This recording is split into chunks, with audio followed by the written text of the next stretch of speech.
عنك وزرك الذي أنقض ظهرك ورفعنا لك ذكرك صدق الله مولانا العلي العظيم. أنت شمس أنت بدر أنت نور فوق نوري أنت إكسير وغالي أنت مصباح الصدور. يا نبي سلام عليكم يا حبيب سلام عليكم صلوات الله عليكم.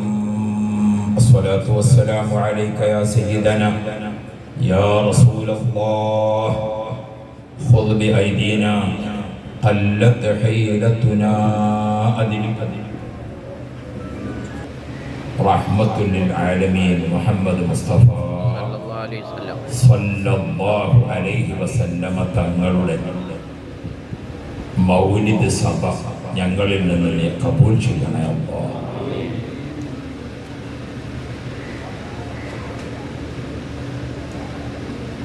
റഹ്മത്തുൽ ലിൽ ആലമീൻ മുഹമ്മദ് മുസ്തഫ സല്ലല്ലാഹു അലൈഹി വസല്ലമ തങ്ങളുടെ 1500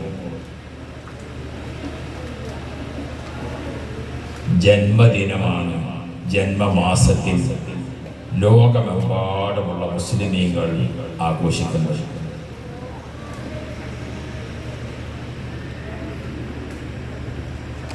അഷ്റഫുൽ ഖൽഖ് സല്ലല്ലാഹു അലൈഹി വസല്ലമ തങ്ങളുടെ ജീവിതത്തിലെ ഓരോ പ്രധാനപ്പെട്ട ഏടുകൾ അടുത്ത തലമുറക്ക് കൈമാറ്റം ചെയ്യുന്നതിന് വർത്തമാനകാല തലമുറയിൽ നിലനിൽക്കണം. ഈ തലമുറയിൽ നിലനിൽക്കുന്നത് അടുത്ത തലമുറക്ക്, തൊട്ടടുത്ത തലമുറക്ക് അങ്ങനെ പകർത്തിയെടുക്കുകയാണ് ഇസ്ലാമിൻ്റെ ഒരു രീതി. എഴുതി പഠിപ്പിക്കുന്നതും പറഞ്ഞു പഠിപ്പിക്കുന്നതും അതിനേക്കാളെല്ലാം ഫലവത്തായ രീതിയാണ് പകർത്തിയെടുക്കുക. ചില കാര്യങ്ങൾ നേരത്തെ നമ്മുടെ പ്രിയങ്കരനായ അബ്ദുൽ അസീസ് സഖാഫി മമ്പാട് അല്പവാക്കുകളിൽ നമ്മെ ഉണർത്തിയ ഏറ്റവും പ്രധാനപ്പെട്ട ഒരാശയം.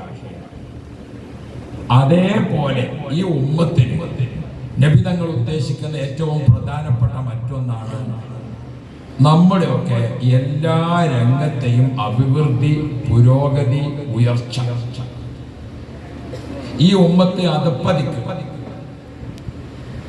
ഈ ഉമ്മത്ത് താഴ്ന്നവരായി ജീവിക്കുക, ഈ ഉമ്മത്ത് കൈ കാണിച്ച് യാചിച്ച് ജീവിക്കുക നബി തങ്ങൾ ഒരിക്കലും ഇഷ്ടപ്പെടാത്ത കാര്യമാണ്. നബി സല്ലല്ലാഹു അലൈഹി വസല്ലമ തങ്ങൾ നമ്മുടെ അഭിവൃദ്ധിയെ, നമ്മുടെ പുരോഗതിയെ, നമ്മുടെ ഉയർച്ചയെ, അതാണ് നബി സല്ലല്ലാഹു അലൈഹി വസല്ലമ തങ്ങൾ ഏറ്റവും കൂടുതൽ ഇഷ്ടപ്പെടുന്നത്. ഉദാഹരണത്തിന് നബി സല്ലല്ലാഹു അലൈഹി വസല്ലമ തങ്ങളുടെ ഒരു പ്രഖ്യാപനമുണ്ട്, അൽ യദുൽ ഉൽയ ഖൈറും മിനൽ യദിസ് സുഫ്ല. താഴ്ന്ന കൈയിനേക്കാൾ നബി തങ്ങൾ ഏറ്റവും ഇഷ്ടപ്പെടുന്നത് ഉയർന്ന കൈയാണ്. മുസ്ലിം സമൂഹം മറ്റുള്ളവർക്ക് മുമ്പിൽ ആരും കൈ കാണിച്ച് നിൽക്കുന്നവരാകലല്ല, മറിച്ച് നാം കൊടുക്കുന്നവരാണ്.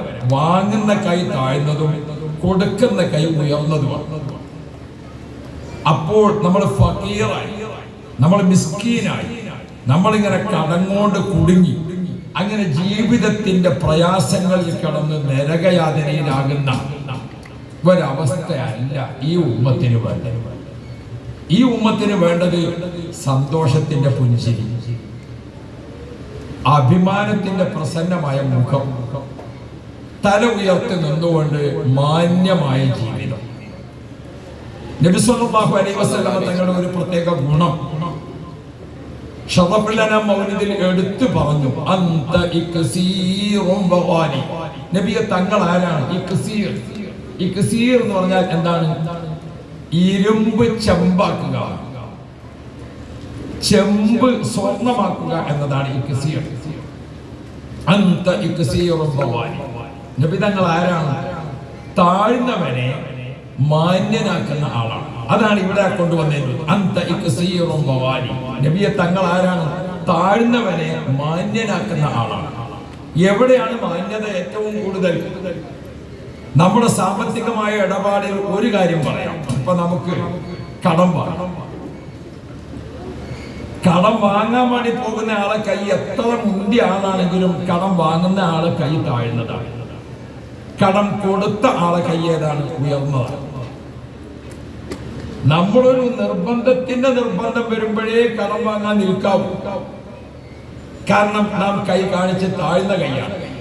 അതേ സമയത്ത് ഒരു നിർബന്ധ ഘട്ടത്തിൽ കടം വാങ്ങേണ്ടി വരുമ്പോൾ നമ്മൾ സ്വീകരിക്കേണ്ടത്, കടം വാങ്ങാൻ പോകുമ്പോ തന്നെ പടച്ചോനെ എന്റെ കൈ താഴ്ന്നതാണ്, തരുന്ന ആളെ കൈ മേലെയാണ്, എനിക്ക് അവധിക്ക് കടം വേഗത്തിൽ വീട്ടി എന്റെ കൈ മേലെ വെക്കാൻ നീ ഭാഗ്യം തരണേ എന്ന പ്രാർത്ഥനയോടെയാണ് കടം വാങ്ങേണ്ടത്. അപ്പോഴാണ് കടം വീട്ടാൻ തോന്നിയിട്ടുണ്ടാകുന്നത്. കുറെ ആളുകൾ പറയും കടം കൊണ്ട് കുടുങ്ങിയിട്ടുണ്ട്. എങ്ങനെ കുടുങ്ങാതൊക്കെ? വാങ്ങാനേ പഠിച്ചിട്ടുള്ളൂ, വീട്ടാൻ നീയത്തില്ല. എങ്ങനെയെങ്കിലും മറ്റുള്ളവന്റെ കയ്യിലുള്ളതിന് വാങ്ങണം, തിരിച്ചു കൊടുക്കണം. അത് കൊടുക്കേണ്ട സമയത്തല്ലേ. അവിടെയാണ് നമ്മളെ കൈ താഴ്ന്നു നിൽക്കുന്നത്. ഒരു കടം വാങ്ങുന്ന ആളാണെങ്കിൽ പോലും ഒരു നിർബന്ധ ഘട്ടത്തിൽ ചെയ്യണതാണ് കടം വാങ്ങൽ. അപ്പോഴും ആ താഴ്ന്ന കൈ ഇങ്ങനെ വെക്കുന്ന ആൾ ഓർക്കണം, പടച്ചോനെ താമസിയാതെ എന്റെ കൈ മുകളിൽ വെക്കാൻ എനിക്ക് ഭാഗ്യം തരണേ. അങ്ങനെയാണ് കടം വാങ്ങേണ്ടത്. സക്കാത്ത് വാങ്ങാൻ പോകുന്ന ഒരാള് ഈ കൊല്ലം സക്കാത്ത് വാങ്ങാൻ വേണ്ടി പോയപ്പോ നോമ്പ് 28-നാണ് അവിടെ എത്തിയത്. അപ്പോ അങ്ങനെ തീരുമാനിച്ചു, അടുത്ത കൊല്ലം നേരത്തെ സക്കാത്ത് വാങ്ങാൻ വരണം. അപ്പൊ ഈ കൊല്ലം സക്കാത്ത് വാങ്ങുമ്പോ അടുത്ത കൊല്ലം സക്കാത്ത് വാങ്ങാനുള്ള അടയാളപ്പെടുത്തി വെച്ചിട്ടാണ് പോരാണ് നമ്മൾ സക്കാത്ത് വാങ്ങാൻ. അതാണ് നമ്മൾ അഭിവൃദ്ധിപ്പെടാത്തത്. ഈ കൊല്ലത്തെ സക്കാത്ത് വാങ്ങുന്ന ആള് നിയ്യത്ത് ചെയ്യണം, പടച്ചോനെ ഈ കൊല്ലം ഞാൻ പിന്നെ കൈ കാണിച്ച് നിൽക്കേണ്ടി വന്നു, അടുത്ത കൊല്ലം കടം വീടി സക്കാത്ത് വാങ്ങാത്ത ആളാകാം, അടുത്ത കൊല്ലം ഫക്കീറിന്റെ അവസ്ഥയിൽ നിന്ന് മാറി സക്കാത്ത് വാങ്ങാത്ത ആളാകാം.